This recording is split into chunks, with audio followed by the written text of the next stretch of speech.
বন্যার দুর্ভোগ কাটিয়ে ওঠার আগেই আবারও তিস্তায় পানি বাড়ার আশঙ্কা। সকাল থেকে ডালিয়া ব্যারাজ পয়েন্টে তিস্তা নদীর পানি বিপদসীমার 5 সেন্টিমিটার নিচে প্রবাহিত হচ্ছে। বান্ডেল থাকলে প্রতি সেনমানিতে টাকা বাঁচবে। বিকাশ সেনমানি বান্ডেল কিনে জিতুন প্রতি লেনদেনে। মঙ্গলবার রাত থেকে ভারী বৃষ্টির কারণে তিস্তার পানি আবারও বাড়তে শুরু করেছে। এতে নিম্নাঞ্চল আবারও তলিয়ে যাওয়ার শঙ্কায় স্থানীয়রা। এর আগে লালমনিরহাটের প্লাবিত বিভিন্ন এলাকা থেকে পানি নামতে শুরু করায় ভেসে উঠছে ক্ষতির চিহ্ন। তিস্তার পানি বিপদসীমার নিচে নামলেও ক্ষতিগ্রস্তদের দুর্ভোগ এখনো কাটেনি।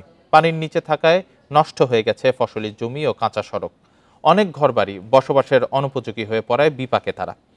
পাশাপাশি রয়েছে খাবার ও বিশুদ্ধ পানির সংকটও।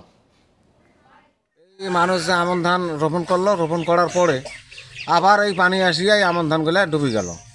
ডুবে যাওয়ার পরে আবার সম্পূর্ণভাবে বিধ্বস্ত হয়ে গেল। গরু ছাগল হাঁস মুরগি নিয়ে অনেকে রাস্তায় আসে, আর এই পানিটা 2 দিন পর পর আসে। ইয়াতে আমাদের দুর্ভোগটা খুবই বেশি হয়। যেটা